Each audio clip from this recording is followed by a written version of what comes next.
It's 9 degrees Celsius. Making a new and a final Bookopoly board, which is.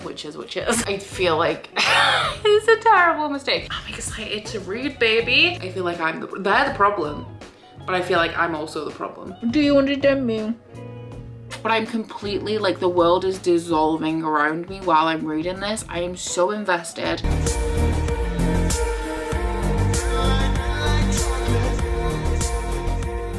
I am having a great start to my morning. It is under 10 degrees. It's 9:30 and I went for a walk this morning. It was crisp.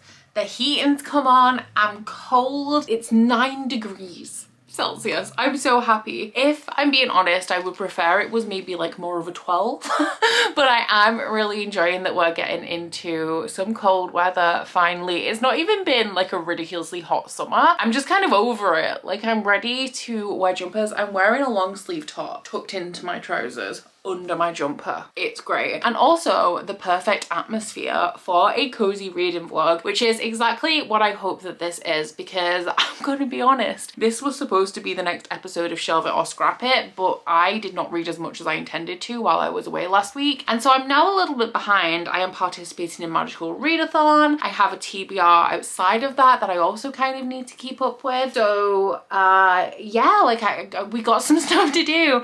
I have a hair appointment tomorrow. And aside from that, like, I don't have any plans to leave my house outside of like walking Brie. So I feel like we can do it. Starting off, I guess, with what I am currently reading, that would be a very good start. And it is a stack. Like, I'm currently reading 3 books. So I'm pretty sure that this is for Conjuration. For Magical Readathon, let me just check. This is for the first prompt, which I'm pretty sure is the first prompt O. I always forget which order the letters go in. But the prompt for this one is to read a book with a bat on the cover. It is the Book of Witches, which is an anthology, and I am making my way through 1 story a day. I am now on track. I have already read today's story. It was okay, not one of my favorites, but like moderately enjoyable. And I'm currently 202 pages into this, so I'm on track to finish this on the 29th. I'm only going to be mentioning this when I read a story that is like a little bit standout, or I have a little bit more to say than the others, because I mean, there's like 29 stories in that. It's a lot. We're not going to be checking in every day. My main read is also for Conjuration. This one is for the next prompt, which may be a D. It also may be a Q, but the prompt is to read a book that has won an award, and this one won the Goodreads Choice Award, I think, for fantasy in 2014. I am almost exactly halfway through this one.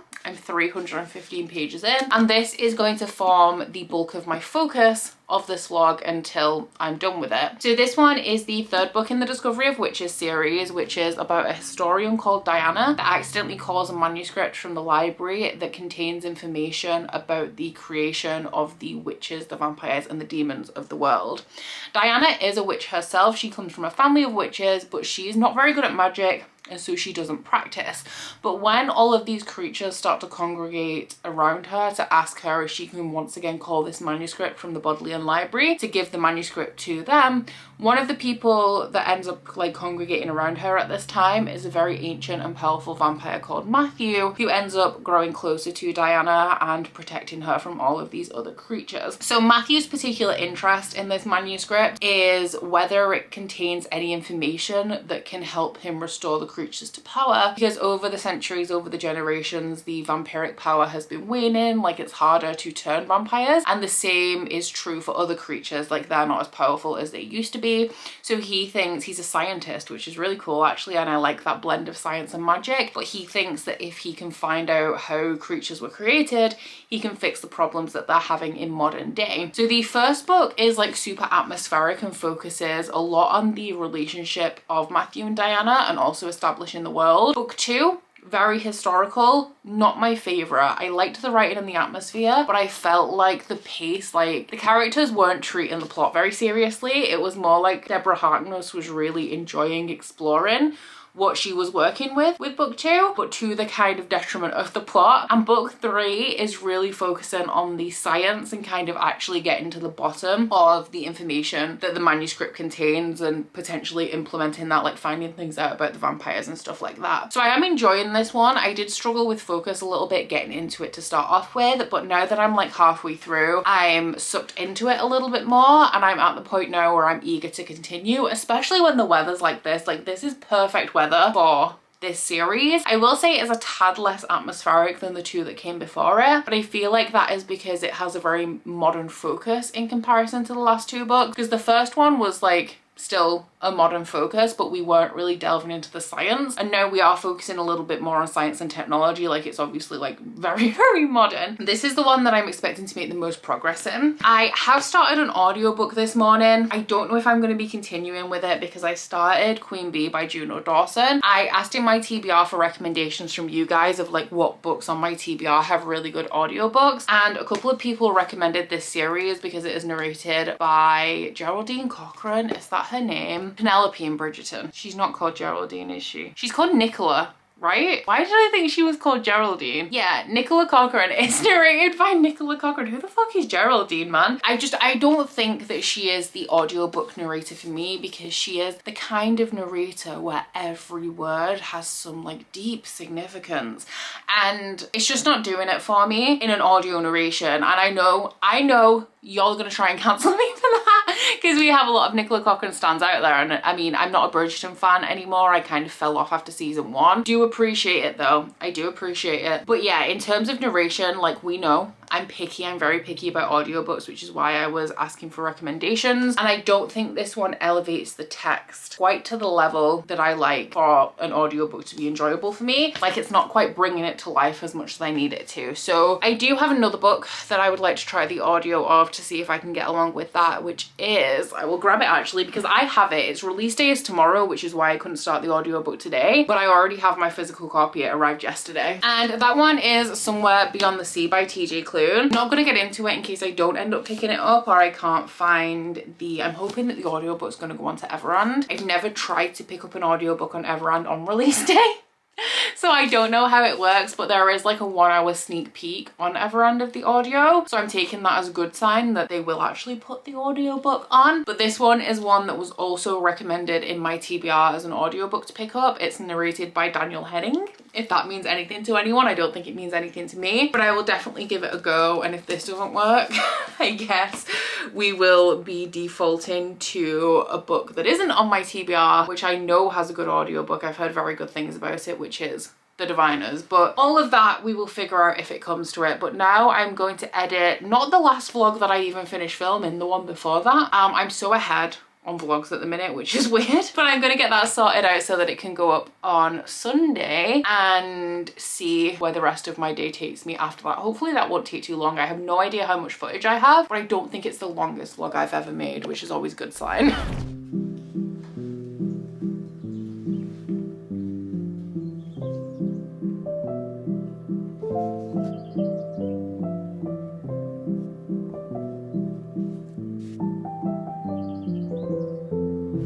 I have a hair appointment at 1 p.m. today, so I've taken this opportunity to get dressed and ready ahead of time because I also have a bunch of clips that I need to film that are all kind of small. It's all bitty work. I'm having a bitty day, which if y'all know me, you know that I hate those. It's essentially where I have a stack of like 30-minute tasks, and I find that so much harder than dedicating like hours to accomplishing one thing. So while I only have a half work day and I'm gonna put makeup on like a human anyway, I thought that I would knock all of that out this morning. But something else that I have knocked out this morning is the first chapter of Somewhere Beyond the Sea on audio, and I can confirm that the audiobook for this is much more my speed. It kind of has the TGR effect, which that is Timothy Gerard Reynolds, I think is his name. He is the audiobook narrator for the Red Rising series, my favorite audiobook ever. And essentially it's just one guy doing the narration, but it sounds like full cast because of how good they are at doing voices. Daniel Hennings, or Hennings, is also kind of like that. And it's a bit cheesy, it's a bit twee, but that is very much in the nature of the story. So I feel like it's fine. And this is like one of those wholesome books that I typically would not read. It's very much like, I know House in the Cerulean Sea was very much compared or described as like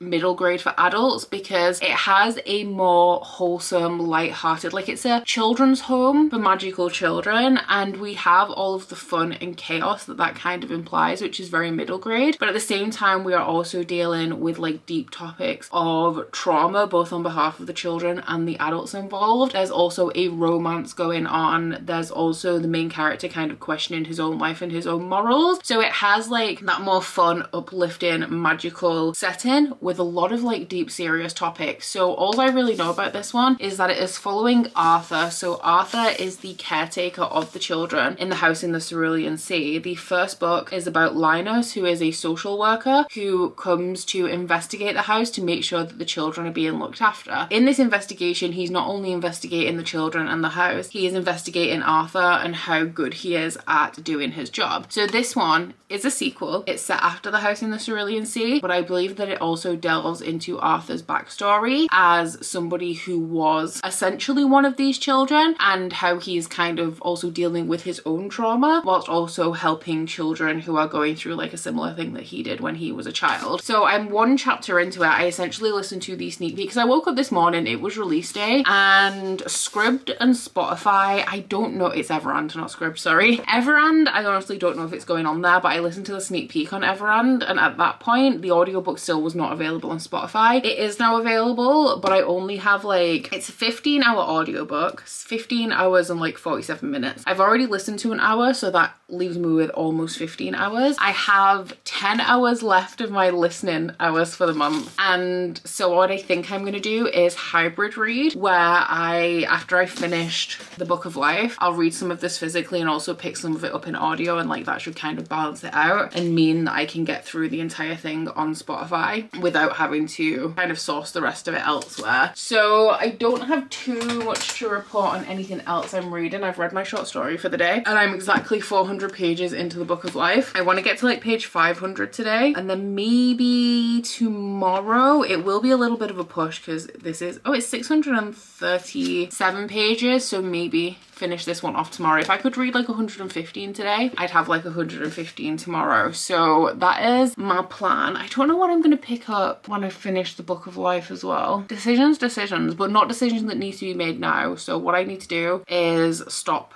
procrastinating and make my way through this little list of small tasks I have to get through today. Good morning. I have absolutely no reading updates of any importance to give you guys. I played Fortnite yesterday instead of reading, and I will do so again tonight, which isn't great. I actually want to read as well, but there was a time in my life where like I kind of sacrificed everything and prioritized only booktube and only reading. And so now when my friends message me and they're like, do you want to play or do you want to do something, I say yes, because I value spending time with my friends. Unfortunately, that means not very much reading though.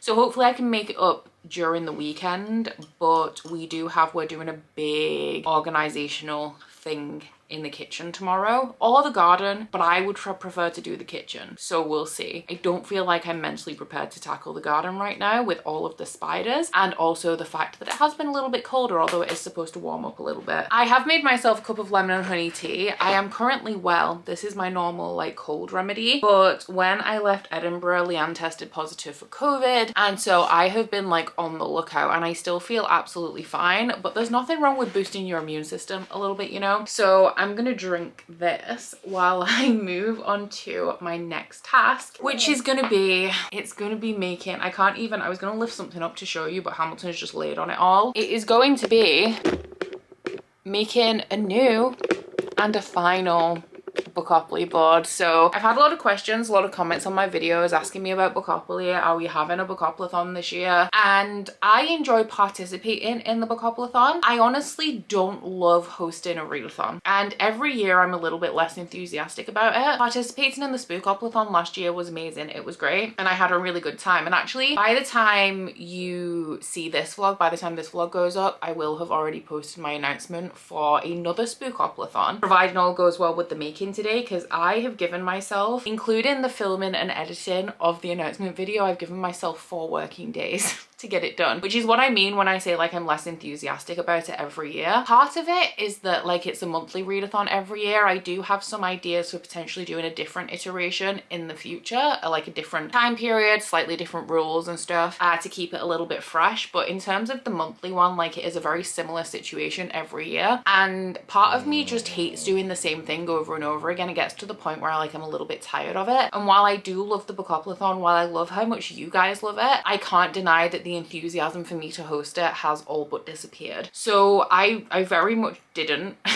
and I'm still very about doing a final round, but I also don't want to, because I've been avoiding the questions on my comments because I'm like at the point, up until this week I was unsure if I was even going to do it, and the announcement is going up as I'm aiming for next Thursday. I didn't want to leave you guys in the lurch and not let you know that like we were going to have another round and it was going to be the final round. So this is it, because if I don't say it's going to be the final round, I don't want to put a cap on it. I want to leave myself open to options. But if I don't say it's the final round, I'll be in this situation again last year where I feel kind of obligated to do it, and that's the only thing. I mean, maybe we won't do next year, and then the year after I'll feel like kind of reinvigorated and enthusiastic to do it again, but there will not be a month-long round of the Bookopoly next year. And actually, now that I'm saying that and thinking about that, like that is kind of sad. But yeah, I don't think that's happening. So we will go out with a bang with a final Spookopoly, because I think that the theme... Brie, have you taken my Pritt stick and moved it over there? I was really enthusiastic about the reading last year when we did the Spookopoly, so we are doing one more spooky season themed one. Maybe in the future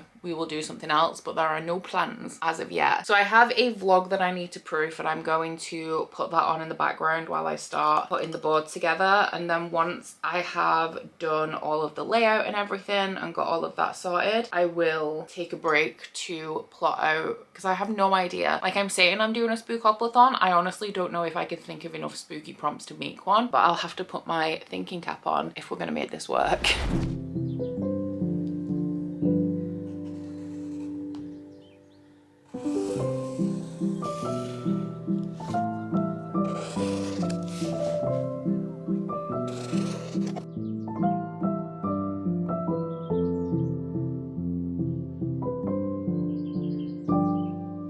I have had a very busy, very productive day of essentially rearranging all of my kitchen cupboards, because the big like pine dresser that you see behind me when I'm doing things like paint by numbers, it's just a really big overbearing piece of furniture, and I don't have things that I want to display on it or anything, and the kitchen would just really benefit from us not having it. So we had to empty it, and to be fair, most of the stuff that was in it was stuff that we should have got rid of a while ago or had just been shoved in there. We also had like 2 kitchen cupboards that were very similar, was just like full of random stuff that didn't have a home and ended up in there. So we had to take everything out of all of the cupboards to rearrange everything in a better way to be able to get rid of the dresser. And we have actually still got cupboard space left now. We have like a cupboard that's half empty, 2 cupboards that are half empty. So the job was very successful. I am feeling quite tired now because I slept for 12 hours last night. I wasn't feeling very well yesterday, to be honest, and I ended up going to bed at like 9:15. I fell asleep at about 10 and I got up at just past 10 this morning, which means like I definitely needed that sleep. It's the first day that I haven't had to socialize since before like I went to Rare, or the day that I went to Edinburgh to go to Rare. So I definitely needed the downtime, but also if I sleep a lot I get a headache. So now, even though I've kind of caught up on sleep, I have a headache that is now making me drowsy. So you just can't win. And speaking of not winning, actually I am here to give you guys a reading update. However, it is not a pleasant one, because I have decided that I'm going to be DNFing the Book of Witches, which is the anthology that I've been reading. So I've been reading a story a day and it has been fine, but I was talking to Beth yesterday and she asked me like my honest opinion on it, like was it worth it? And I was like, honestly, no, not really. And I said something to her that kind of just really resonated with me, because I was like, they're fine, they're short stories, but I couldn't tell you anything about a single one that I've read. And honestly, I couldn't. Like the day after I've read the story, could not tell you a single thing about it apart from maybe a vague theme. So that says to me that it's just not worth me reading it. Luckily for Magical Readathon, if you go into the Guild Emporium, which is where you can spend your guild reputation points, I have quite a few guild reputation points because I've been amassing them for years, and these are actually more cost effective than I thought that they were going to be. So I can buy and have bought a scroll of closure, which means that I can DNF my book and count it for the prompt, because this was a difficult prompt as well. It was the book with a bat on the cover, so for me to replace it, I'm going to be replacing it with like another difficult book, so I'm just going to DNF, and that has cost me 10 guild reputation points. And I will put the jacket back on this and stick it back in my own haul pile. I am hoping to wrap up this for you. Do you mind? I probably won't end up telling you guys my thoughts today. I'll pop in probably tomorrow morning, but I am over the page 500 mark, which means I have like just over 100 pages left. So I'm pretty sure I should be able to get through it a little bit later on. I haven't enjoyed this one as much as I expected to. I don't love the romantic relationship in this series, which is weird because like it is predominantly romance. I do like the atmosphere and the writing. I feel like with the second one, we are focusing on things that I don't care as much about. I don't want to spoil it, but there is one kind of like prominent theme in here that I don't really care about that we're spending a lot of time on. And also, like with book 2, there are moments of indulgence for Deborah Harkness within this series where it will spend a lot of time, because it is romance focused, like focusing on a little aspect of their relationship or a little moment, or like Matthew's reaction to something, that because I'm more invested in kind of the plot in here, it's taking me out of it. Like I'm not enjoying it as much, so that's sad. But there are things that I do still like about it. I just really thought that this was going to be another 4-star read like book 1. I feel like it could be a 3. I'm also not getting the atmosphere as much. Like I feel like this one has been the weakest atmospherically. So yeah, I'll probably still continue with the series because I do still really like Deborah Harkness's writing style. I just haven't found this as like absorbing as I did books 1 and 2. Make sure your arms are parallel to the floor. 20 seconds.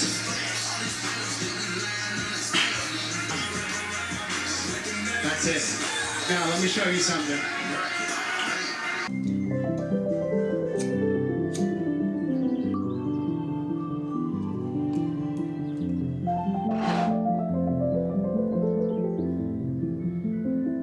Welcome to the best day of the week, guys, which as we all know is Sunday. And because I did so much yesterday, I was an organizational queen, I get to have my usual lazy Sunday, which honestly every week it makes my week.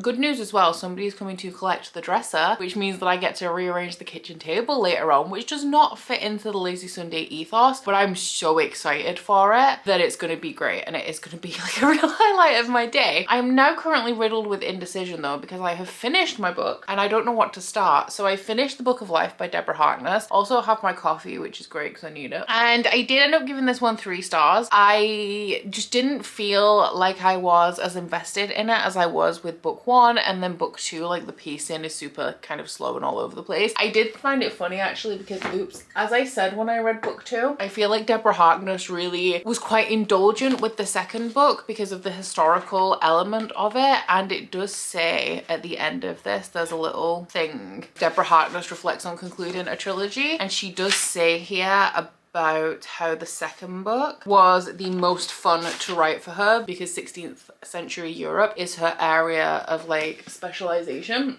So that was interesting. But I know that this is a paranormal romance series, so the romance does play a big part in it, but for me it was never like about the romance in terms of the things that I enjoyed. I really liked the historical element, which is something that going into the series I thought that I was going to hate. And like I've said a million times before, the writing and the atmosphere. The reason why I don't love the romance is because I still can't really get behind Matthew. Right at the start of the series, I found him to be quite controlling and overbearing, and he does ease up a little bit throughout the series, but he is a very old-fashioned love interest. For that reason, their relationship has very little interest to me. Like, I don't care about them as a couple. I don't find them especially interesting. I do really love the supporting side characters in here, but I feel like with some of the main themes of book 3, it became a little bit on the nose, almost twee in some of the instances where we had a lot of characters gathered together. I did still enjoy it, just very much not to the degree that I expected to going into it. I really thought that I was going to give this 4, maybe even a 5-star, because it's the end of a trilogy, and it did not quite live up to those expectations. expectations. I am still going to read the next book though, because that one is following Marcus, and I think it was in book 2. I liked Marcus in book 1, but I really loved his bits in book 2. So I would say that out of the side characters, Marcus and Isabeau are probably my favorites. Gallowglass I want to like, but he is like one of the main contributors to the scenes with a lot of characters in being a little bit cheesy because of the way that he speaks and how he calls Diana auntie, which makes sense in terms of vampire families, but it just feels weird because he's like centuries old and she's like 30.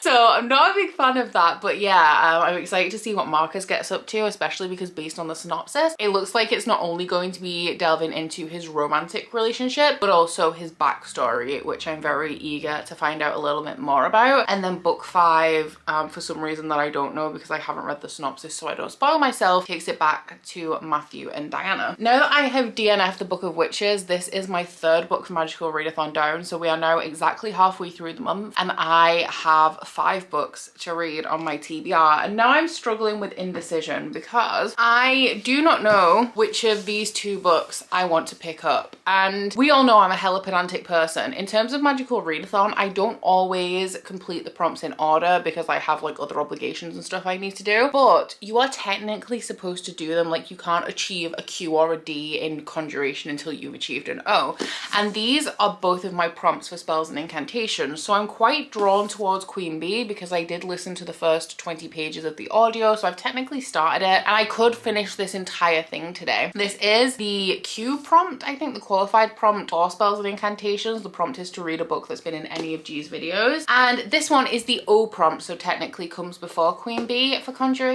spells and incantations, and this one is to read a 5-star prediction. So we have 3 days of this weekly vlog left, and my concern is that if I start this one, I will not be able to finish it before the end of the vlog. This is a 5-star prediction for me. It is one of everybody's like favorite books of the year, so I don't know, like I definitely want to have my thoughts in a vlog. I've been toying with the idea of running, because I have so many Magical Readathon books to read, I've been toying with the idea of running a normal vlog alongside Shelve It or Scrap It, but full disclosure, I'm not very good at that. I'm not very good at keeping track of more than one vlog at once. One of them always like goes tits up, and I don't want to do that when it's Shelve It or Scrap It is the other thing I'm working on. In terms of if I were to start this and would want it finished in 3 days, it is a 620 page book, so that would be 200 pages a day, on top of the fact that I'm also reading Somewhere Beyond the Sea. Do I make a spoiler vlog for this? Is that something people will be interested in? I don't think I'm gonna do that, because even if I did do that, I would also still want to have a spoiler free version, and I don't feel like I could then juggle 3 vlogs at once. There is also potential as well that I could run, like I have the time to run this vlog for a little bit longer and overlap with Shelve It or Scrap It a little bit. But yeah, I don't know what to do. I've been thinking about putting it as a poll on Patreon or maybe Instagram. I don't know. What I might do is I might go grab Somewhere Beyond the Sea and read a little bit of that, because I do, with my Spotify allowance, I do need to read a little bit of it physically while I make my mind up, but I am conflicted. When I did make a decision anyway, you guys will know about it. I'll come and tell you.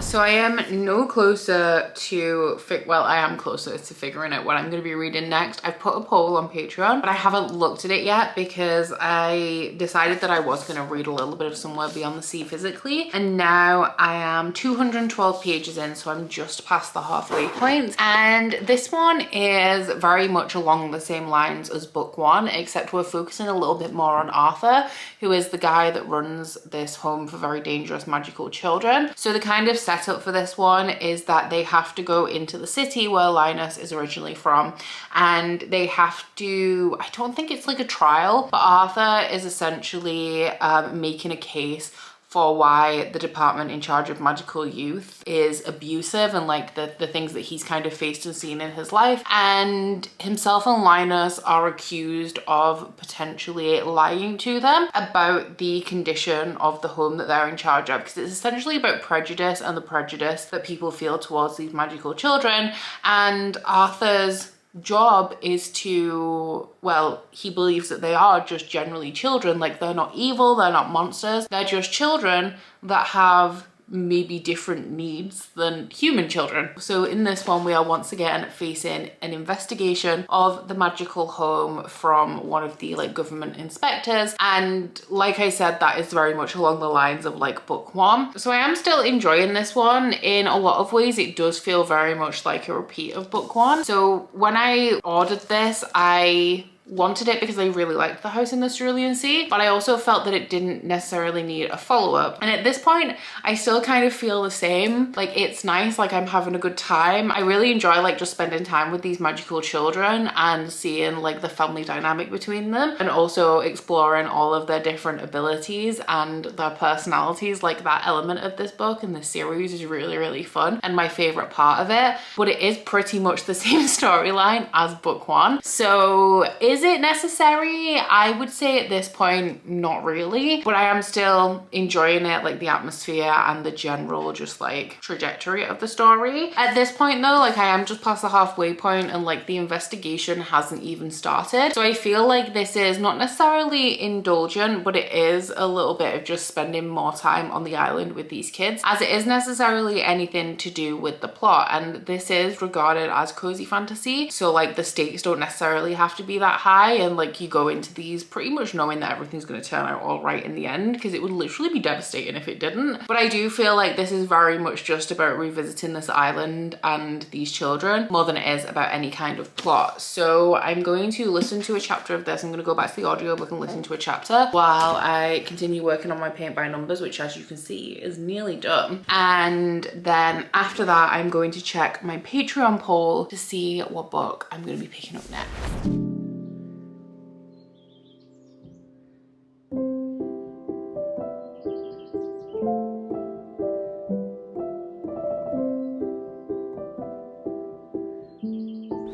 So instead of reading as I originally planned, I ended up spending the majority of my afternoon playing Overcooked instead with Curtis. But we have just had dinner. Curtis is making me a s'mores. If it's just one, is it a s'more or is it still s'mores? He's making me a singular like s'more sandwich in the air fryer. And while he does that, I thought I could have a look at what I'm going to be picking up next. So I haven't looked at it since like right after I posted it. Don't know if this doesn't need refreshing. Is this actually it?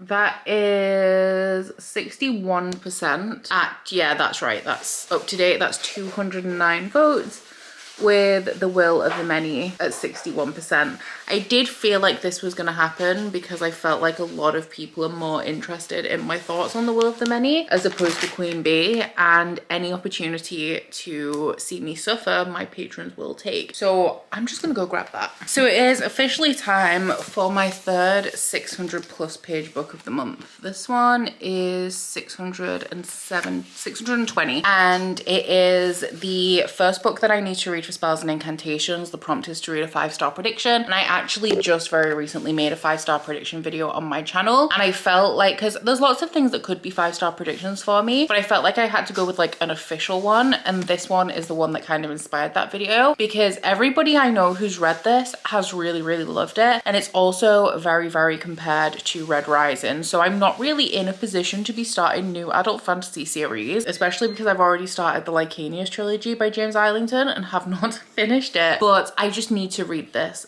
year. This one was also a gift from Ash, so thank you very much to Ash for that. But all I know about it is that it is about a guy who joins a school. I think it's like a war academy, and he makes out like he's doing it because he wants to be there, but actually he wants to like tear it apart from the inside, which is one of the reasons why it's very compared to Red Rising. The other one is that it is inspired by the Roman Empire, which I'm always a big fan of. What's the text size like? She's a little small.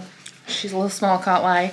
But yeah, this is my next read, and I guess what I'll do with this vlog in terms of this vlog is that I will start, shelve it or scrap it when I initially planned to, and I'll just continue this one until I've finished the book so that all of my thoughts make it into an actual vlog. I'll just suffer and juggle 2 vlogs for just a few days.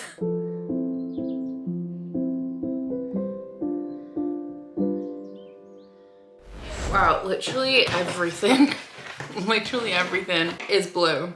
I like blue, but I didn't think I liked blue that much. Apparently I'm wrong. I slept horrendously last night, so I'm getting a little bit of a late start. Only like, well, now I've dicked about for like 20 minutes, but it was only like a 30-minute late start because I got up like an hour later than usual. But also, if I don't do my normal morning routine, I don't set myself up for success, so I still have to like walk Brie and read a chapter while I drink coffee, otherwise I'm just in a terrible mood all day. But I'm back to the drawing board today, quite literally, because I am now going to be plotting out all of the prompts for the Bookopoly board before I actually put them on the board. And I didn't tell Curtis that this was going to be the last Bookopoly-thon, and now I have, and I feel like it's a terrible mistake. And I know that's obviously because I do love Bookopoly and the Bookopoly-thon, but also like, I can't deny that I'm not enjoying hosting it, so it is the right decision, but I'm sad.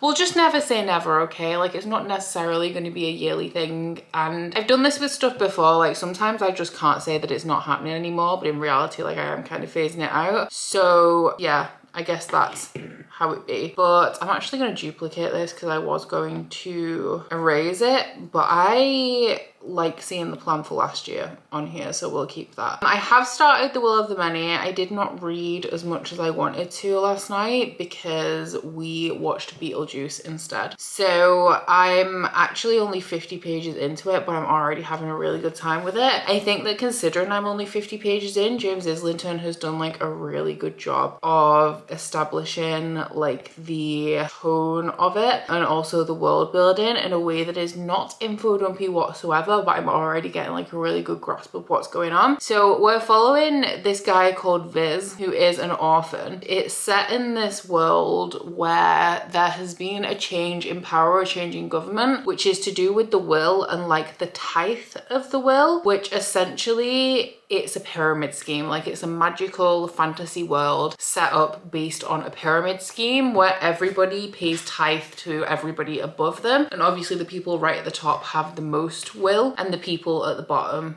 don't. So from what I can tell, your will is like your energy, like it's your will to live, your will to move, like your strength. So everybody like on a tier further down the pyramid is weaker and a lot more weary than those above them, and they literally give their strength as a tithe. So our main character Viz is a noble or prince from a time before this was like the system of governance, and he, for I'm not sure if it's a deeper reason than that, he just resents this form of government because they were responsible, I'm assuming, for the death of his parents, but he will not give tithe. Like, he has not performed the ritual that everybody should perform around their 12th birthday so that he is able to give tithe to like the people above him. I feel like it's alluding to the reason for that being something a little bit more, but I'm not 100% sure. He has a vendetta. I don't think he's on a path for revenge right now, but he essentially works in this place. There's things called sappers, which is where they strap people down. It's like a jail sentence. They strap people to sappers where their will is like forcibly taken from them. He works at this place, and some guy who's a quintus, which means he's like the 5th tier from the top, turns up and asks to see someone down below. Now, Viz's parents were originally scholars, so he knows a lot of stuff he shouldn't,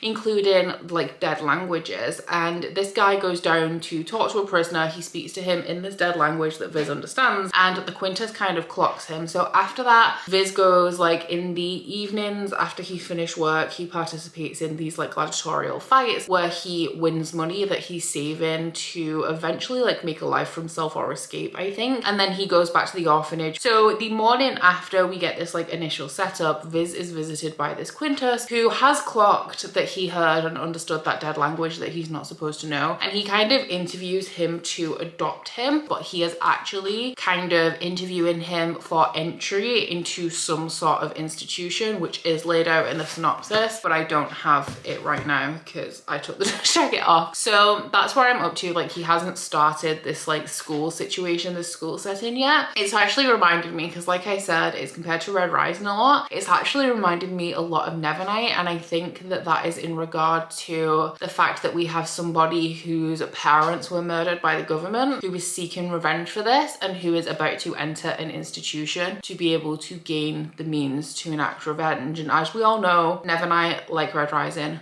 one of my favorite series. Also, Nevernight is heavily influenced by Italy, and also of course because of that, the Roman Empire, so those vibes are definitely coming through. But my plan is to plan and finish the book today and hopefully get some reading done in between to kind of break up my day. But I'm very much invested in this book already, even though I'm only 50 pages in. I like the way she smiles, she got me staring for a while, yeah. Maybe it's our conversation, she's my favorite notification. She knows how to dress for special occasions. She got me thinking life could be better. These songs start to feel like love letters. I should tell her now, would I ever? It is what it is, man, whatever. I finished just bang on 5. I will say though that I did stop and I did a 45-minute workout because I needed to wash my hair and I hate blow drying it. So I took a little pause and got my workout in so that I could wash my hair and let it dry naturally. But we are done. I'm real happy with this one. Normally, before I actually commit it to paper, I do test rolls to kind of see what the deal would be if I was playing for real. I haven't done that because I didn't have time, so anything could happen. But I actually got through this like faster than I thought I would. Obviously on Friday I laid down all of like the grid and all of the spaces that are on every board, but in terms of putting all of the other stuff on after I'd plotted it, I think it only took me like 3 hours with like a lunch break in the middle. So I'm real happy with that. I've also listened to a lot of audiobook today, so I have very little of this left, and I also only have 1 hour of Spotify audiobook time left, so I'm on page 342, and I'm pretty sure, I don't know how the Spotify limit works. I don't think they're gonna cut me off mid-chapter, fingers crossed, which means that I should be able to get chapter 15 out of it, and then I will just have the epilogue left, which I think is about 20 pages. I don't think I'm gonna finish this today. I think I'm gonna leave the audiobook chapter for tomorrow morning when I'm walking Brie, and then I'll wrap up the epilogue tomorrow, which means that I will just have this left. I've only read like 1 chapter throughout the day, so I'm only on page like 69, but I'm super excited about this, and I'm really, because I've got my workout out of the way, I'm gonna take Brie out with Curtis a little bit later on, and then I'm excited to read, baby. But before that, I'm excited to make dinner, because you may have noticed I did some random b-roll of receiving our groceries yesterday, because I did an Asda shop online, because I've skipped HelloFresh, guys. I have been thinking for a little while, like I've been frustrated with, I don't even know how long it is, because I've had HelloFresh for so long now, and I love it because it's convenient. It allows me to eat a variety of food like every week without having to do the like meal planning and then the grocery planning and then organizing like how much food I'm going to use, how much I'm going to have left over, how much meat I need to freeze. Like if I buy a big pack of beef, making sure that I eat enough meals throughout the week that uses it all. Like I don't want to meal prep. I don't want to eat the same thing every single day, and I actually enjoy cooking. I like cooking every single day, but I think at least for the last year something happened. I think it's probably when HelloFresh got even more popular. The quality and the portion sizing of their meat recently has been really bad. Like I'm talking a pack that says that it has a minimum of 4 chicken thighs in it, having 3 chicken thighs in it, or it will have like 4 but 2 of them are like this big. So I've been thinking about it for a while, and I was waiting for a week where I wasn't super enthusiastic about the meals, and I have meal planned for myself. I have used some of my old HelloFresh recipes and recipe cards to help me to meal plan, especially because this was like a spur of the minute decision. I have until Friday to like plan my meals for like the coming week for HelloFresh, and I decided on Friday I was going to do this. So So now I think what I'm going to do going forward is get HelloFresh every other week and then maybe cancel it entirely. I do still really like it, and it has taught me a lot about cooking, and I actually really like to cook. I just didn't really know how, and I didn't know how to meal plan, and I feel like I've learned so much now from having HelloFresh. So it's not like I hate the service or anything. I just haven't been loving the quality recently of the meat especially, but sometimes like I had the garlic, so my HelloFresh gets delivered on Wednesday. The garlic that I cracked open yesterday that had been delivered on Wednesday, because you always have some left over, was moldy inside. I've had an apple that was like a dark brown in the middle, and I know you get that kind of thing if you get your shopping from like Asda or Tesco, but if I have a moldy apple, normally I've got a full bag of them. You don't have anything to fall back on with HelloFresh, which is also a little bit frustrating. But anyway, I'm really hungry and I'm trying not to snack because I'm trying to get back on track nutrition wise. So I've got cheese slices. His cheese was on offer, so I got like, do you know, the mature cheddar cheese slices? And I don't have a plan for them apart from putting them in my face, and I'm really trying not to. So I'm gonna go and make my dinner. Good morning. I definitely need to straighten my hair today. It's definitely on the agenda because it is enormous, but that's for later. I really struggle to care about my appearance when I'm not really leaving the house. Like, I've walked Brie this morning. I will walk her again later, but aside from that, like, I have absolutely no plans to go outside, so I don't care what I look like, and I should because I'm on camera all of the time. But I mean, it's an eternal struggle for me. It always has been, as I'm sure you'll know if you're a long time watcher of this channel. But anyway, that is not the point. The point is that this morning I was correct about how much Spotify audiobook time I had left. Can you stop licking the floor? That's the second time this morning. I was correct about how much audiobook time I had, so I listened to that chapter, and then while I had coffee this morning, I finished off Somewhere Beyond the Sea, and I enjoyed this one. I have actually just been on Goodreads because I filled in my spreadsheet and everything, and I know this was only just released. It was just released on Tuesday, so it's only people who are super enthusiastic about this series that will have read it at this point, but at the minute, the average rating for this book is higher than it is for The House in the Cerulean Sea. So I feel like I'm a little bit of an outlier when I say that I did not like it as much as I did the first book. This one read a little bit contrived, a little bit indulgent, a little bit, I don't want to say unnecessary, because this is an overwhelmingly cozy fantasy. A lot of the point of this is like the wholesome nature of it and the healing nature of it, and that is what I really, really loved about the first book. But I did feel like this was very repetitive. It was very the same kind of thing again, like beating or fighting back against the government again, but as a unit this time, instead of having Linus and Arthur kind of on opposite sides, as it was really about Linus's growth and like really learning to live. This one focused on Arthur a little bit more and him not healing his trauma, but making a better life for the generation that comes after him than the one that he had himself as a child, and fighting back against the institutions that made his childhood so miserable, which is pretty much the same themes and the same plot that we have in book one. And while I did enjoy that, I loved that in book one, I gave that one 5 stars, I don't enjoy reading the same thing over and over again, which, I mean, you may then question why I love Ali Hazelwood so much, and you would be valid, but I feel like this is nice, and I did really like the progression of the relationships in here, and the end of this, I actually really, really liked that final scene, but it did have a lot of those like long-winded speeches of how we all love each other and care about each other and how we've all made each other's lives better, like big kind of cheesy monologues that, I don't know, maybe it's because I listened to the audiobook, because the audiobook almost is kind of like a play, because the narrator is so enthusiastic about the different voices for all of the characters that it is very much like a performance, but also because of the almost middle grade nature of this series, it is a little bit not overdone, but like really accentuated because of that, which I do feel potentially them next door's dogs need to shut up right now, and they have for now. Wonderful. But yeah, it really accentuates that nature and makes it even more childlike almost. If I have to open that door and tell them to shut up again, I swear to God. So anyway, because I can't manage to hold on to a train of thought because somebody else cannot control their own dogs, I gave this one 3 stars. Sadly did not love it as much as I feel like I'm setting them off. I feel like they're the problem.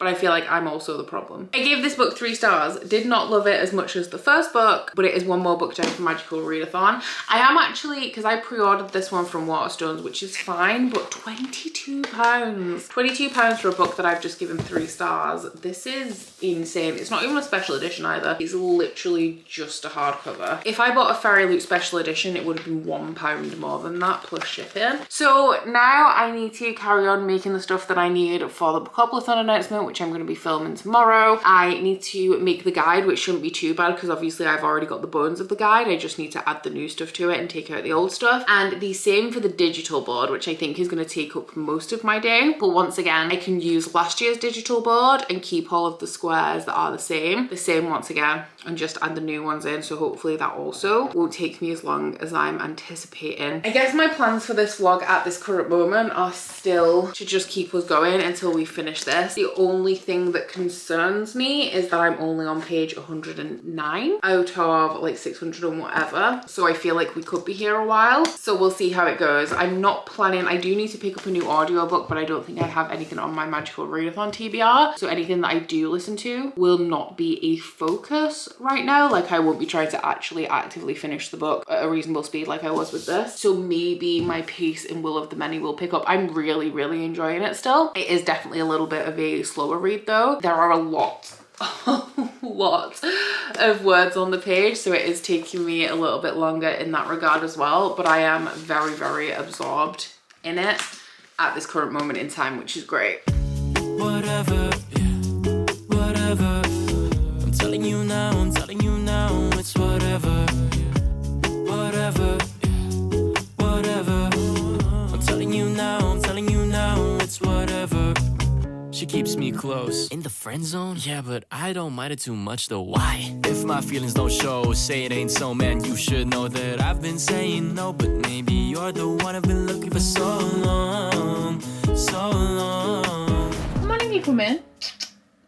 He's distracted now. I have been out today. I've only just got home and I do have a little bit of a haul for you. Just stuck. Not only did he stick both claws into my leg, he also stuck his nail into my leggings. Love cats. They're great. But yeah, I've been out. I've only just got home and I have a little bit of a haul for you guys. So we went into Hull and the main reason we were going, I had just like a bunch of places that I needed to go. So I went to all of them in one shot. I had to go specifically today to get a birthday present, which I actually could have gone and got tomorrow, because it turns out that my dad is not in tomorrow now when I intended to go and see him, so I'm gonna have to go on Friday. But I did need to go and get a birthday present. I also needed to go to the range to get a bunch of frames for all of the prints that I picked up at Comic-Con, which I did manage to get frames for all but 2 of them, which is fine. We'll keep on the hunt for those. We also hit up a furniture warehouse looking for bedroom drawers. I was unsuccessful, but I did end up picking up something from there actually, which was this palmistry hand. You guys know I love my witchy occult decor and I could not resist this. The other place that I actually went and picked something up from today was TK Maxx, because I haven't this season yet been to like see all of their spooky season stuff, but this is the kind of thing I'd expect to see in TK Maxx. And this warehouse that we went to was so cool. Like the aesthetic for a lot of it was so on point and I loved so much stuff there, but we just don't need furniture or have a space for like more furniture for me to have blown my entire bank balance in there. But I did pick up this. I don't know where it's going though because I am running out of space. And then I did go to TK Maxx and I of course picked up a new candle. This one is Girlfriend and it has ghosts on the lid. The smell of it is, to me it's a vanilla pumpkin. I don't think it says, no, it just says Girlfriend, but I'm definitely getting like sweet pumpkin from it. Big fan. So this morning before I went out, I filmed and edited my Bookopoly announcement video. So tomorrow morning I'm going to proof that and schedule it. If you pluck these leggings, I will pluck all of your claws out of your little paws one by one. Do you understand me? Do you understand me? I don't know what I was saying anymore.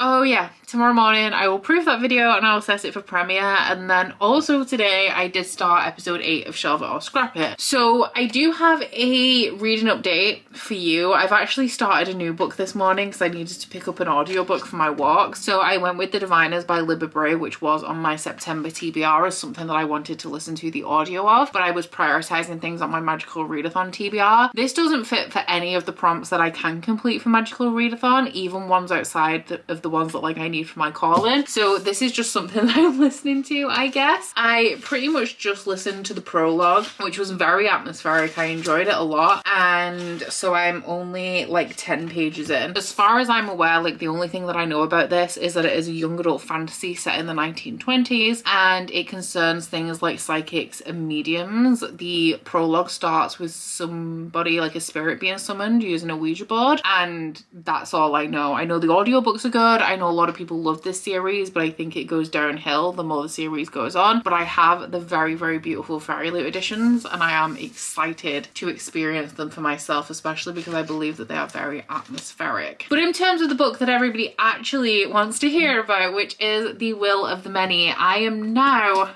211 pages in, and I'm pretty sure that where I left you guys, like the last thing I said about this was that a guy had come to like adopt him from an orphanage. So this guy that adopts him is a Quintus, which means that he's like the 5th tier from the top on the pyramid, which is still immensely powerful, but obviously like the higher up the pyramid, the closer you get to number 1, the more powerful you are. So he comes to the orphanage and he starts quizzing Viz on all of these things and decides to adopt him. Now the reason why he wants to adopt Viz is because he believes that the person who is in charge of the religion element of this world, so the government is split into 3 facets. There is military, religion, and I can't remember what the other one is, maybe knowledge. But the guy who's in charge of religion, this guy believes that he was responsible for the death of his brother. So he would like to send Viz in there under the guise of being a student in this academy to keep an eye on the guy in charge of religion who also owns the academy, to see if he is up to any wrongdoing and to see if they can prove that he is responsible for the death of the Quintus's brother. It's a kind of double bluff as well, because Viz goes along with this plan, not because he kind of just doesn't want to seed any will. Like that is his end goal. Like he doesn't want to end up part of the system and end up part of the problem. And if you go to this academy, you get another few years where you don't have to seed any will, and then you can choose like a really influential position, like if you do really well in this academy, where you are on the receiving end of will as opposed to the person giving it. And Viz actually doesn't even want that. Like he wants nothing to do with this system at all. And there are a very small amount of job opportunities that are available if you do really well in this academy, which means that he will be able to stay out of the pyramid forever. So that is his kind of aim, because he is the prince of a country that was conquered by the hierarchy and kind of absorbed by it, and he doesn't actually want to fight back against them because he believes that violence is wrong. He just wants absolutely nothing to do with the whole system as like a matter of principle. So he agrees to this plan because that is his aim, and at the same time he is also going to be fulfilling the job that this Quintus wants him to do. However, we do also have a rebellion in here who are working against the hierarchy, but they are potentially using means of their enemy to get what they want, which Viz also thinks is wrong. So he's not even torn, like he's very against joining them, but then he also kind of realizes by taking this stance of like setting himself apart from the hierarchy, he is also part of the problem if he's not actively fighting against them. So where I'm at now, like I'm about a third of the way through the book and we still haven't got to the academy. However, I am 1 chapter away from part 2, and I feel like this is going to be the turning point where we go into it. I'm still finding this book super absorbing. I'm still really, really interested in it, and I'm just really enjoying my time with it in a way that I don't with like a lot of books, because the writing, the world building and the storytelling is engaging. I have, as I mentioned in this video, started the Lycanius trilogy by James Islington as well, and I do feel like that is the same kind of thing where the writing and the world building is really well done. I know that he's been compared to Brandon Sanderson in the past, and I definitely see that in his writing. It's nothing like overly ornate or overly descriptive, but it does the job of telling the story in a really clear way that is still descriptive but not super flowery. Like, you're not drowning in prose, but you are very much getting a good picture of what is going on here. So that's where I'm currently at. It is slow progress though. So we'll see how long it takes me to get to the end of it. But like I said, I have started episode 8 of Shelve It or Scrap It now. So my updates may be a little bit fewer and further between, but I'm still hoping to have finished this book at some point soon. I don't want to take forever, especially because I'm really enjoying it, but it is a little bit of a slower one. She got me thinking life could be better. These songs start to feel like love letters. I should tell her now what I ever. It is what it is, man, whatever. Whatever, is it okay? Whatever, feel the same. Telling you now, I'm telling you now, it's whatever. Whatever, caught my eye. Whatever, cross that line. I'm telling you now, I'm telling you now, it's whatever. It has been slow going, but that does not mean that I am not having a great time with this book. I have just hit the 2/3 point, so I'm 408 pages into this, and I am definitely seeing the Red Rising influence now that we are like deep in the academy. I would say that Viz is not as broken as Darrow is. He's not as angsty. He is not as kind of angry, although he does very much have a temper issue. But I'm definitely seeing similarities and parallels to the Academy and Red Rising. Some of the characters that we meet, like some of the characters in here, are reminding me specifically of like Rogue and Tactus from Red Rising. And while I say all of this, the really good thing about this book is that it is similar to Red Rising in a way that doesn't feel like it's plagiarizing Red Rising. So there's definitely connections that can be drawn, but it's like it's taken kind of the best elements of it and then made it its own story. Something that I'm also really loving about this book is how complex it is. I have said before that like James Islington has been compared to Brandon Sanderson, and I think part of the thing about that is that both Brandon Sanderson and James Islington, in the two kind of different things that I've read from him, create worlds that are very expansive but also very well developed. So we do get to see a lot of the minute detail of the world, which I really love. And then because of how detailed the world is, and because you know you haven't fully explored it, while you feel like you're well grounded in it, you know that there is more out there. When there are reveals, they take you by surprise because the world is so vast that like you cannot predict it, if that makes sense. It's the same kind of thing that Sanderson does. There's so much going on that you're kind of riveted by the detail of the world and like all of these little things, and you're kind of missing the bigger thing going on in the background. Something that I'm really loving about this book as well is, in terms of it being difficult to predict, is that we currently have two almost role model figures right now. None of them are good, at least not wholly good, but I'm wondering if both of them are bad. So we have the guy Ulkiska who takes Viz out of the orphanage and adopts him and puts him into this academy, and morally like he seems okay. Like he doesn't seem like he's a bad guy, but at the same point he is utilizing Viz for his own motives. So while he is caring to a degree, while he doesn't seem like he's out for nefarious purposes, he is also using Viz like a tool, while also being his father, because now that he's legally adopted, like he is his parent, but he's using him for his own gain. And then you also have the guy who runs the academy, which is the reason why Ulkiska has sent Viz in. Like he thinks that religion, this guy is not only in charge of the academy, he's also the leader of religion, and Ulkiska thinks that he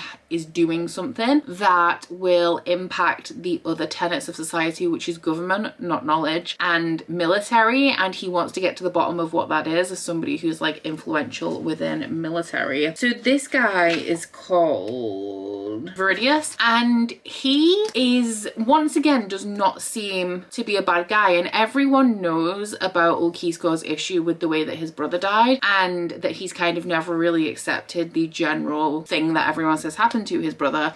So when Viz enters this academy, this guy is very much like, okay, like I hope that the fact that your father doesn't like me very much, I hope that that doesn't influence your time here, and that you will like still kind of exceed and excel. And it seems on the surface that he is maybe be a reasonable person. Where at this minute I feel like more inclined to trust Ulkiska, but I don't quite trust either of them because I feel like it would be quite a clever plot twist or something a little bit unexpected if Ulkiska turned out to be the bad guy and Viridius was okay, but then also because I feel like that is something that could quite easily be predicted. We could have a double bluff here where it is actually like Viridius is actually a bad guy. There are some like things that he's done that would potentially indicate that he's not the greatest, but it's all very minor stuff to the point where, like, you know, like if you're wary of somebody or if you've been warned about somebody, you will automatically see the worst in them and see their actions as suspicious even though they're perfectly innocuous. Like there is also like a big chance that that could be going on. So that is kind of the main thing that's holding my interest right now in terms of like me being wary of the people that I'm trusting in here. I'm loving the friendships that Viz is making within the academy, and especially because that does like call back to Red Rising for me a little bit. And something else that I'm really loving about this is the exploration, because I knew that this was about this hierarchy situation going into it. What I didn't know is that there is something very interesting buried beneath that has certain connotations regarding the hierarchy and maybe its origin, and that's pretty much all I'm gonna say on that. But there is definitely like a different layer underneath this government. Like it isn't all just political fantasy as it maybe appears. There's something else under there that is potentially magical that I'm really interested in getting to the bottom of, and I love the way that we're exploring that element while still having this like training academy setting and the political intrigue and the found friendships and all of this stuff laid on top of each other. I would be surprised if this isn't a 5-star read for me. Like I said, I am taking my time with it, but I'm completely like, the world is dissolving around me while I'm reading this. I am so invested and I'm eager to get to the end. I've got 200 pages left, and obviously this vlog, because of how I've done it, is going on forever now, and I'm quite excited for that to be over, but also like I don't want this book to end. It's funny as well because I did warn you guys that I am not very good at juggling vlogs. I have pretty much not vlogged at all. I'm supposed to be doing 2 vlogs side by side. I'm like paralyzed by the overwhelm of having more than 1 vlog on the go, so I'm not vlogging at all. Really, I'm giving you guys brief updates on this, and I'm not even reading the book I should be reading for Shelf It or Scrap It. So right now I'm declaring my intent. I'm going to continue this vlog as though it is just a weekly, which it is, and I should have been doing that anyway. And I'm just going to focus on this until it's done. I'm hoping that it's going to be done by this weekend, so hopefully tomorrow. But I am on sprints with my patrons. The upper tiers of my patrons, we're doing our bi-monthly 24-hour readathon, and after that I'm going to make dinner. I've got like an hour left of sprints. I'm going to make dinner and then I'm going to play Fortnite. So I have 200 pages left. I have no plans tomorrow, and honestly, if I just got on the couch with my blanket and demolished the end of this book tomorrow, that would be fine by me. I also actually want to play Overcooked, but Overcooked and The Will of the Many, perfect Sunday plans. All in my head, like pictures of you, visions of what was said. And I know your storm will settle down, but I know I'm right now.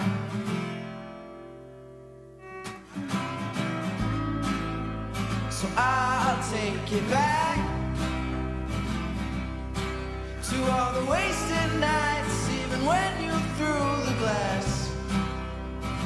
He just moved from the So when I add it up, there is no doubt that I gotta leave me no other route.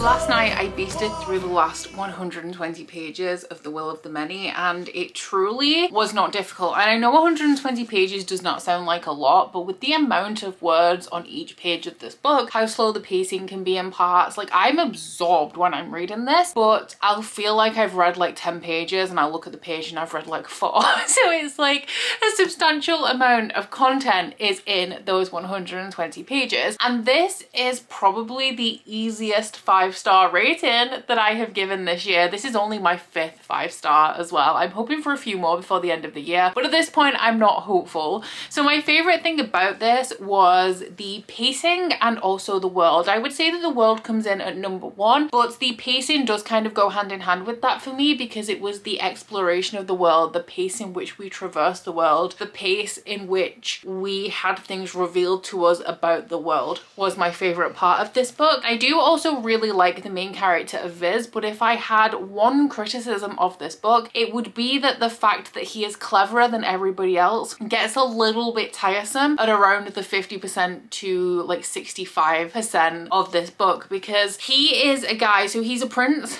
of this kingdom that has been conquered by the hierarchy, and for the past 3 years he's been an orphan. He's also been fighting in this like arena, it's not street fighting, it's the same kind of fighting that we have in a lot of stories like this, where he's essentially fighting for money. He's a especially gifted fighter, and he's going into this academy with the elite, like the sons and the daughters of the senators of this world, and there is a level of complacency amongst them because they have never had to work for their position. But up until the last 3 years, neither has Viz. Like, everything that he's had has been handed to him. It's just that he's not been within this hierarchy system, so he goes into this a little bit more skilled than a lot of people, like a little bit smarter than a lot of people, but the way that he kind of comes out on top in every single instance where he's tested does get a little bit convenient after like the 5th or 6th iteration of him beating like the smartest, strongest person around. And the way that kind of he's portrayed, like he's wittier than everybody else, like he's willing to do a little bit more and to think outside the box more than everybody else is because of his position. But for me, like it at